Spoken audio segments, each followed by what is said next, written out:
A Comissão de Constituição e Justiça do Senado deve votar hoje o primeiro projeto que regulamenta a reforma tributária.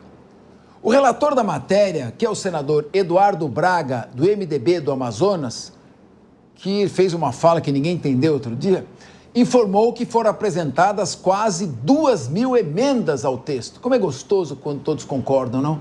Se aprovada no Senado, a matéria ainda retorna para nova análise da Câmara dos Deputados. Professor José Milagre, a reforma tributária tem a vantagem de simplificar, né, a questão tributária. As empresas podem gastar menos na planificação das suas despesas e na previsão de pagamentos tributários, mas ela tem outros lados polêmicos, a centralização, cria um órgão federal que vai ser altamente centralizador. Eu queria que o senhor comentasse isso, a regulamentação, e na sequência já comentasse também o seguinte: aqui no Brasil a gente costuma fazer tudo ao contrário, né? Você investe mesmo no ensino do curso superior e não cuida do ensino fundamental. Você começa a fazer pelo telhado, não pelo alicerce. E a mesma coisa aqui, em vez de fazer uma reforma administrativa para gastar menos, fazer uma reforma tributária para arrecadar mais. Queria te ouvir. Exatamente, Capês. Uma reforma extremamente polêmica, né? Nós sabemos como as leis são feitas, isso não é novidade, mas um tema tão sensível como esse, onde vários setores buscam ali as suas vantagens sem se preocupar com o equilíbrio, isso pode ser grave. Nós já temos a aprovação da reforma, é importante destacar para a audiência que isso se trata da regulamentação. Então, o Senado começa a discutir na Comissão de Constituição e Justiça a regulamentação da reforma tributária. Regulamentação que, em certo modo, simplifica. Eu vejo interessante, nós temos agora 2 impostos, ou tributos, melhor dizendo, o IBS e o CBS, que vão operacionalizar aqueles que nós já conhecemos: PIS, COFINS, IPI, ICMS e ISS. Existem algumas isenções, as isenções chamadas das isenções proteicas, né? Então a carne sendo isentada, outros produtos aí derivados e ligados à proteína, e também uma maior carga e elevação ao chamado imposto do pecado, né? São aqueles produtos seletivos, aqueles produtos que causam danos, meio ambiente, saúde e assim por diante. No geral, eu vejo que precisa avançar, como estava, não era interessante, mas muito precisa ser feito. É importante destacar aqui que, segundo o IBPT, o Instituto Brasileiro de Estudos Tributários, de 30 países, o Brasil é o país que menos retorna ao cidadão. Que novidade eu estou dizendo aqui para a audiência, né? Menos retorna ao cidadão em termos de tributos, e a OCDE classificou o país como o segundo país na América Latina, só perdemos para a Argentina em relação à maior carga tributária. Então é importante desonerar. O cidadão, eu tenho certeza que está na ponta nos ouvindo, ele está pensando na reforma tributária, sim, numa forma de ter menos pagamentos e, ao mesmo tempo, ter uma contraprestação adequada daquilo que ele paga em impostos. Você falou, a carga tributária no Brasil é altíssima. Altíssima, só perde para a Argentina. Muito bem. Você sabe, meu querido Rodolfo Maris, qual a principal motivação da Inconfidência Mineira? Qual? Vem aqui os ares da Revolução Francesa, bateram até aqui na elite mineira e que comandaram ali aquela revolução que sacrificaram depois o Tiradentes. Sabe por quê? Por causa da derrama, porque as pessoas estavam inconformadas com uma carga tributária de 20%. Foram às ruas fazer Inconfidência Mineira. Hoje nós só perdemos para a Argentina. Só na América. Por enquanto, hein? Porque o Milei está dando uma ajeitada lá. Eu queria te ouvir, meu querido Rodolfo Maris. O que você espera da regulamentação da reforma tributária, que começa a valer lá para 2027 ainda? Não é uma coisa urgente. Então, Capês, qualquer coisa que eu fale que pode não valer lá para 2027. Eu só vou pegar aqui carona no que o meu amigo falou, porque ele se atentou aqui também a um imposto chamado imposto do pecado, né? Dentro do imposto do pecado estão as armas, tá? Estão as armas. Então, atenção você, CAC, atenção você que porta uma arma, você que tem o direito de portar uma arma, presta bem atenção no imposto que está vindo agora, tá? E outra também, só fazer uma pequena correção sobre a isenção das proteínas, quando ele citou carne aqui, a gente está falando de carne nas cestas básicas, tem esse adendo, então a gente tem que ficar muito, a gente tem que ficar de olho no que vai acontecer, porque essa reforma tributária não é de hoje que a gente fala, e tudo que a gente vai falar aqui vai começar a ser válido só a partir de 2026, 27, 28, sabe lá Deus quando, Capês. Mas eu queria perguntar para você, meu amigo, E as barrinhas de nutrientes, aquelas barrinhas que Não, essa daí... Você come 10 barras por dia. Eu como. Você toma um tubo de whey por dia. Você acha que vai ficar, vai ficar mais difícil manter esse corpinho pequeno aí que você tem? Não, é um pote de whey a cada 2 dias da Growth. Muito obrigado. Tá certo. É verdade. Isentou o whey, não? Isentei o whey aqui. Tá certo. É que é saúde, né? Bom, Priscila Silveira, professora Priscila Silveira. Qual a sua avaliação sobre a regulamentação? 2.000 emendas. Quando um parlamentar faz uma emenda no meio de 2.000, será que ele tem a pretensão de que a emenda dele vai ser acolhida? Ou ele faz a emenda e aí manda para o eleitor dele e fala, tô suando a camisa, hein? Como é que fica essa questão? É tanta discussão...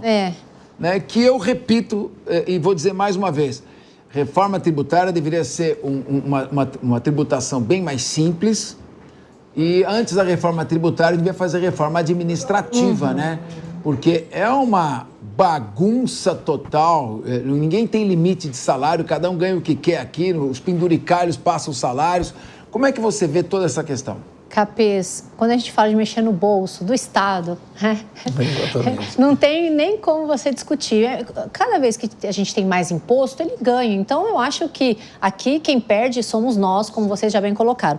Mas eu quero também fazer aqui uma consideração com essa guerra de braços, né, entre o Eduardo Braga e a Confederação Nacional dos Municípios, que eles soltaram um relatório dizendo que essa reforma tributária, ela seria para a Confederação Nacional um retrocesso. Por que seria um retrocesso? Porque para eles vai prejudicar a arrecadação, né?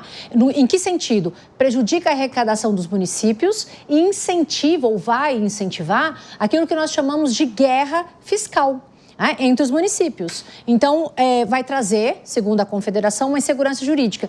E eu acabo por concordar de alguma maneira, com essa Confederação. Por quê? Porque é uma briga de braço. Quem vai arrecadar mais? Quanto mais eu crio, mais eu arrecado. Só que a gente volta lá no começo do programa, quando a gente falou que gasta mais do que ganha, a conta não fecha. Então, eu posso colocar um monte de tributo para serem pagos. Se eu gastar mais, tanto o governo quanto a Confederação, de alguma forma, estariam errados, porque a conta não vai fechar. Agora, eu concordo com a Confederação, nesse sentido.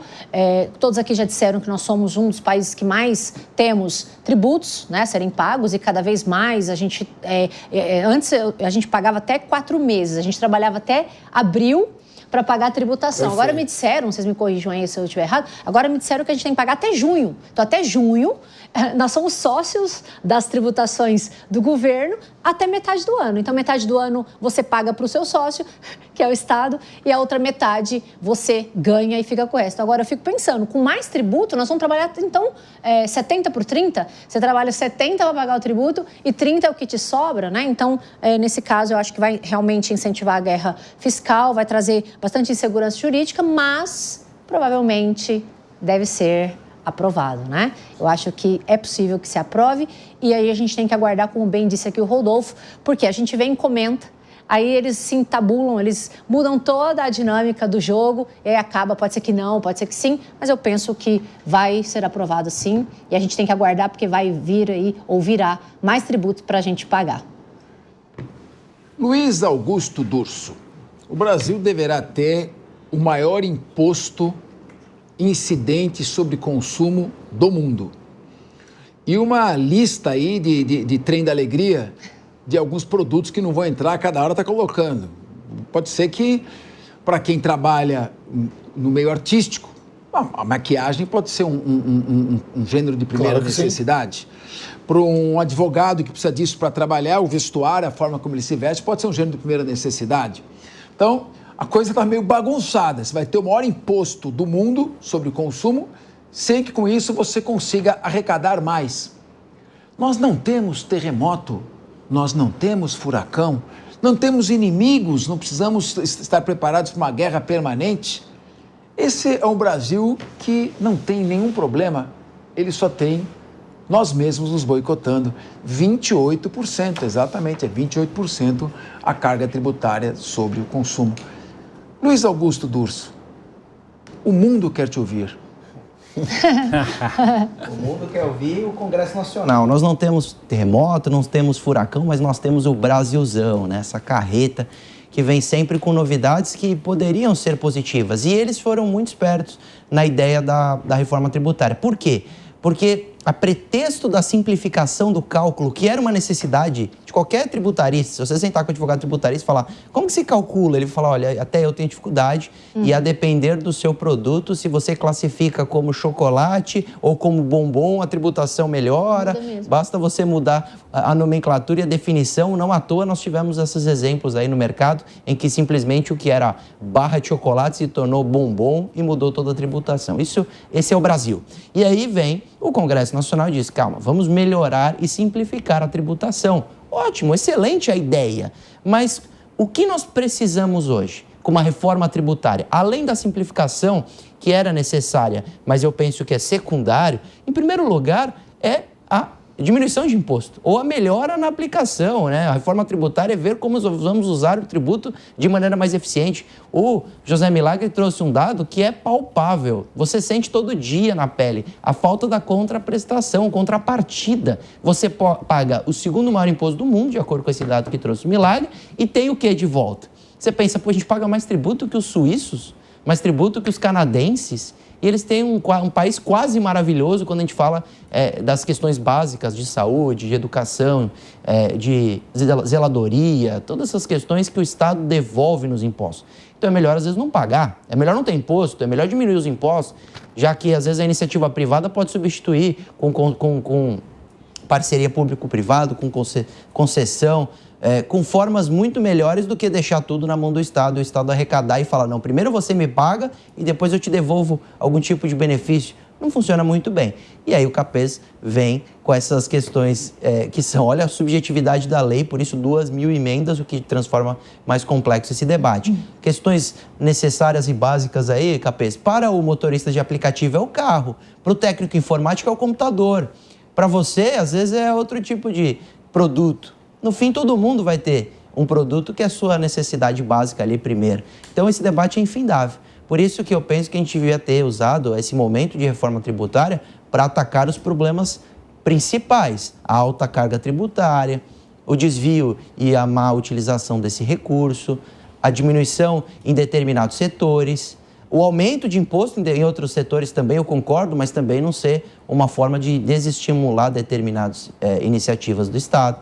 Por isso que eu vejo que, no fim, a reforma tributária, se a gente colocar num saldo, ele é pior, ele é negativo, ao invés de ser uma iniciativa positiva, só porque, a pretexto da simplificação, a gente vai continuar tendo os problemas do tributo excessivo e de mau investimento do que a gente paga todo ano. O problema é que esse tributo excessivo de 28%, que é a maior tributação do mundo, recai sobre o consumo de bens e serviços. Eu não sei se o governo olhou bem, mas 80% do PIB brasileiro vem do consumo de bens e de serviços. 54% das pequenas e microempresas. Mas não tem problema, né? Quem paga a conta é o contribuinte.